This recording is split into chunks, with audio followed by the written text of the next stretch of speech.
வணக்கம் ஃப்ரெண்ட்ஸ், இன்றைக்கி இந்த வீடியோவில் நம்ம என்ன பார்க்க போகிறோம் அப்படின்னா இந்த மாதிரி ஒரு எமர்ஜென்சி சார்ஜர் லைட் எப்படி செய்ய போகிறது அப்படி தான் நம்ம இந்த வீடியோவில் பார்க்க போகிறோம்.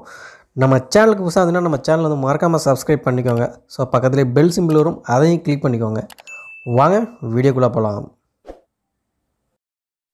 ஃபஸ்ட்டு இது ரெடி பண்ணுறதுக்கு நமக்கு பார்த்திங்க அப்படின்னா இதே மாதிரி ஒரு சுவிட்ச் பாக்ஸ் ஒன்று வாங்கிக்கோங்க. அடுத்தப்புறம் பார்த்திங்கன்னா ஒரு அட்டை. இந்த அட்டையில் நம்ம ஒரு சுவிட்ச் உள்ள சின்ன மினி சுவிட்ச் நம்ம வைக்கிற மாதிரி ஆல்ரெடி நம்ம கட் பண்ணிட்டோம். அதை வீடியோ எடுக்கலை. அதுக்கப்புறம் பார்த்திங்கன்னா ஒரு mobile phone battery 2000 mAh 3.7 volt battery. இதில் ப்ளஸ் அண்ட் மைனஸ் மட்டும் நீங்கள் கரெக்டாக மென்ஷன் பண்ணி பார்த்துக்கோங்க.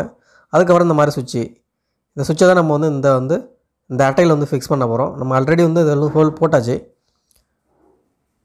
ஸோ இந்த மாதிரி நம்ம இந்த அட்டையில் ஃபிக்ஸ் பண்ணணும்.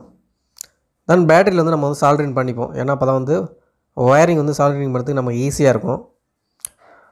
நம்ம சுவிட்சிலேருந்து ஒரு ஒயர் எடுத்து இதில் கனெக்ட் பண்ணி விட்ருங்க. அதாவது ப்ளஸில் நீங்கள் சால்ட்ரிங் பண்ணிவிடுங்க. தென் இன்னொரு ஒயர் எடுத்து பார்த்திங்க அப்படின்னா சுவிட்சில் சால்ட்ரிங் பண்ணிவிடுங்க. ஸோ இந்த மாதிரி சால்ட்ரிங் பண்ணிவிடுங்க.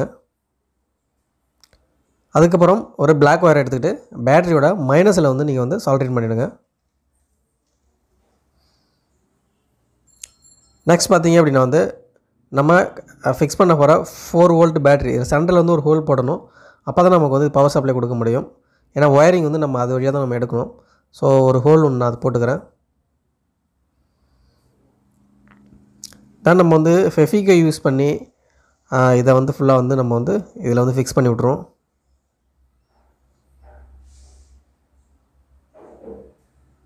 ஸோ நல்லா ஃபிக்ஸ் ஆகிட்டு அதுக்கப்புறம் பார்த்திங்க அப்படின்னா அதுலேருந்து நம்ம சுவிட்சில் கனெக்ட் பண்ணியிருக்கோம் இல்லையா, அதுலேருந்து ஒரு ஒயர் அவுட்புட் எடுத்து நம்ம இதில் சால்ட்ரிங் பண்ணணும்.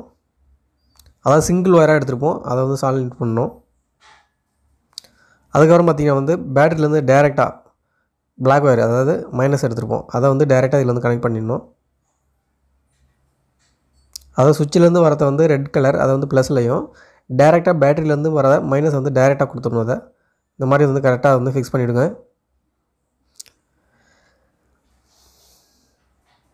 அதுக்கப்புறம் பார்த்திங்க அப்படின்னா இதை நம்ம சார்ஜ் பண்ணணும். இந்த பேட்டரி சார்ஜ் பண்ணுறதுக்கான போர்டு, இந்த போர்டை பற்றி நம்ம வீடியோ ஆல்ரெடி நம்ம போட்டிருக்கோம். இந்த போர்டை பற்றி டீட்டெயில் வேணால் நான் ஐ பட்டனில் கொடுக்குறேன், நீங்கள் செக் பண்ணி பார்த்துக்கோங்க. ஏன்னா நம்ம இந்த பேட்டரி சார்ஜ் பண்ணால் திரும்ப நம்ம யூஸ் பண்ண முடியும். ஸோ சார்ஜர் போடாமல் ஒன் டைம் தான் யூஸ் பண்ண முடியும். அதுக்கப்புறம் யூஸ் பண்ண முடியாது. ஏன்னா ஃபுல்லாக சார்ஜர் டிஸ்சார்ஜ் ஆகிடும். இதுலேருந்து பார்த்திங்கன்னா மைனஸ்லேருந்து ஒரு ஒயர் கனெக்ட் பண்ணிக்கோங்க. மைனஸ்லேருந்து கனெக்ட் பண்ணி அந்த ஒயரை நேராக அந்த போர்டில் கனெக்ட் பண்ணி விட்ருங்க. இந்த மாதிரி ஹோல் போட்டு வெளில அவுட்புட்டு நம்ம எடுத்துப்போம். இதை மைனஸில் கனெக்ட் பண்ணிவிடுங்க. அதாவது பேட்டரியிலேருந்து டேரெக்டாக மைனஸ் எடுத்து இதில் நீங்கள் போர்டில் கனெக்ட் பண்ணணும். தான் பார்த்திங்கன்னா அதே பேட்டரியிலேருந்து ப்ளஸ் எடுத்து இதில் டேரெக்டாக நீங்கள் சால்ட்ரிங் பண்ணிவிடுங்க. உங்களுக்கு வீடியோ நீங்கள் போஸ்ட் பண்ணி பார்த்தாலே உங்களுக்கு கிளியரன்ஸாக உங்களுக்கு புரியும். இப்போ பார்த்திங்கன்னா நம்ம ஸ்க்ரூ போட்டு டைட் பண்ணிவிடுவோம். இதுலேயும் பார்த்திங்கன்னா ஃபெஃபிக்விக் நம்ம அப்ளை பண்ணி ஃபிக்ஸ் பண்ணி விட்ருவோம். அப்போ தான் இந்த சுவிட்சு நம்ம மூவ் ஆகாமல் இருக்கும் உங்களுக்கு.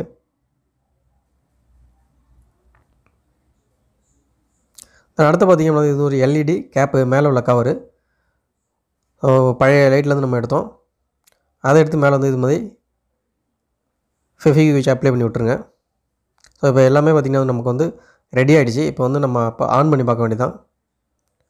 ஆன் பண்ணுறேன் பாருங்கள். பிரைட்னஸ் இப்போ கம்மியாக தான் இருக்கும். ஏன்னா பேட்டரி கிட்டத்தட்ட 2 month அந்த மொபைல் ஃபோனில் உள்ள பேட்டரி நம்ம சார்ஜ் பண்ணாமலே வச்சுருந்தோம். அதனால தான் பிரைட்னஸ் கம்மியாக இருக்குது. இதுவே நம்ம சார்ஜ் பண்ண பிறகு பார்த்திங்கன்னா அதோட பிரைட்னஸ் பார்த்திங்கன்னா இன்க்ரீஸ் ஆகும். இப்போ நம்ம சார்ஜ் பண்ணிவிடுவோம். ஒரு 1 hour நான் சார்ஜ் பண்ணுறேன். ஸோ சார்ஜ் பண்ண பிறகு இப்போ சார்ஜ் ஆகிட்டுருக்கு. இப்போ ஸோ சார்ஜ் பண்ண பிறகு அதனுடைய பிரைட்னஸ் எப்படி இருக்குன்னு பாருங்கள். இப்போ உங்களுக்கு பிரைட்னஸ் கம்மியாக தான் இருக்கும். இப்போ சுவிட்ச் ஆன் பண்ணோடனே பார்த்திங்கன்னா சார்ஜ் ஏறுது. ஸோ அந்த நேரத்தில் பிரைட்னஸ் உங்களுக்கு இன்க்ரீஸ் ஆகுது. இதை விட தாண்டி பிரைட்னஸ் நமக்கு சார்ஜ் பண்ண பிறகு கிடைக்கும். ஸோ இப்போ பார்த்திங்க அப்படின்னா ஒரு 1 hour வரைக்கும் நமக்கு அதை சார்ஜ் பண்ணால் போதும். ஸோ 2 மணி நேரம் கூட சார்ஜ் பண்ணலாம். ஓகே, இப்போ சார்ஜ் பண்ண பிறகு பாருங்கள் அதோட பிரைட்னஸ் பாருங்கள். ஸோ எந்த அளவுக்கு பிரைட்னஸ் இருக்குது பாருங்கள். நம்ம ஏற்கனவே வந்து சார்ஜ் பண்ணுறதுக்கு முன்னாடி அதோட பிரைட்னஸும், ஸோ சார்ஜ் பண்ண பிறகு எந்த அளவுக்கு பிரைட்னஸாக இருக்குன்னு பாருங்கள்.